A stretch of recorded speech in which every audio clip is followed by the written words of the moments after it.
الشحنة هتخش عادي جدا زي أي شحنة من الشحنات اللي بتستوردها الشركة بتاعتكم.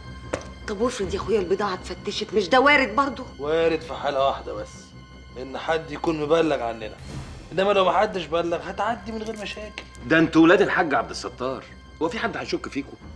طب وافرض يا اخويا الكيماويات دي وهي داخله اتحللت وكشفوا عليها، دي برضه مواد وداخله البلد. بالفلوس كله بيعدي، أنا ليا ناس اللي هيخلصونا في الجمرك. سلام عليك يا مخ، يا سلام عليك وانت جاهز كده واثق من نفسك. حبيبي يا نديم يا سليم. قول لي بقى مخ، توكيلات جهزت؟ كله مضى. تعالى يا أشرف. خبر اسود ومنيل عليا، وده يا اخويا هنعرف نطلع الشحنه من غيره؟ لا طبعا مش هنعرف. ما تقلقوش، في ظرف أيام أنا هكون ممضيه. أنا بس مش عايز أزن عليه لحد أما يجي برجليه. بقول لك ايه يا مختار، الشحنه دي لو وصلت وانتوا ما جهزتوش الورق هتروح عليكم. انا قلت اهو. تروح على مين يا عم نديم؟ دي لو حصلت اروح اجيبها عوم من الصين.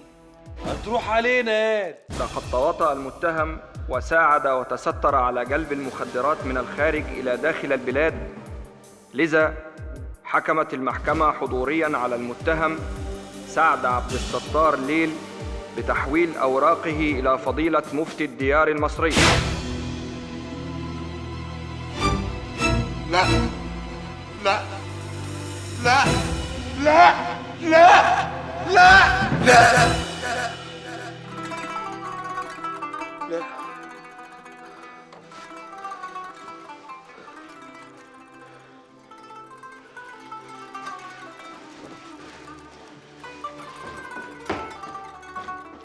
مختار، مختار، تعالى يا سعد. كويس اني لقيتك. خير يا سعد؟ انا خايف قوي يا مختار. خايف من ايه؟ من المصيبه السوداء اللي انت عايزنا نعملها دي. بس وطي صوتك.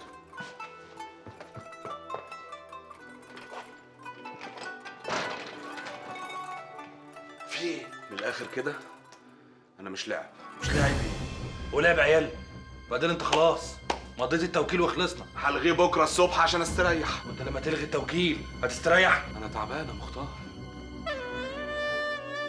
انا ما بنامش، بشوف كوابيس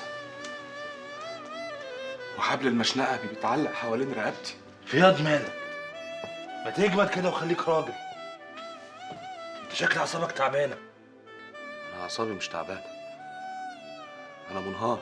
منهار ليه؟ ما انت كنت كويس. مختار انا مش عايزهم يحكموا علينا بالاعدام. يعني انت كل اللي همك في قبضهم علينا ان احنا ما ناخدش اعدام؟ وهو في مصيبه اكتر من كده؟ يا سيدي لو حصل لا قدر الله انا اللي هشيلها. هي عزومه على العشاء هتشيلها؟ ده اعدام. يا سيدي انا راضي، انا راضي، انت مالك؟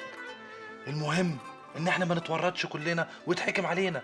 واحد بس يضحي ويشيل عشان الباقي يعيش في سعاده. وانت ممكن يعني تضحي بنفسك عشاننا؟ هضحي يا سعد، هضحي عشانكم، بس اسمع كلامي بقى، ربنا يهديك. رشا يا حبيبتي، سعد خطيبك عايزاكي تحطيه في عينيكي من جوه. حاضر يا ماما. اوعي تزعليه يا رشا، ده عريس لقطه يا بنتي. خلاص يا ماما فهمت. وماله يا بنتي؟ في الإعادة إفادة هو درس همتحن فيه أكتر. وبعدين مش تبطلي أسلوبك كده الهجومي ده، خليكي رقيقة. يوه يا بنتي افهمي، دي من المرات القليله اللي ابوكي فيها بيقول كلمه حق. الله الله الله. وبعدين معاكي يا تفيدة. استنى يا شاهين، بقول لك ايه، رشا عايزاكي تبقي حلوه كده ورقيقه وهاديه وطيبه وحنينه عشان جوزك يحبك ويديكي حباب عينيه. يا ماما، سعد بيحبني زي ما انا، يعني مش محتاجه اتغير عشان خاطر حاجه.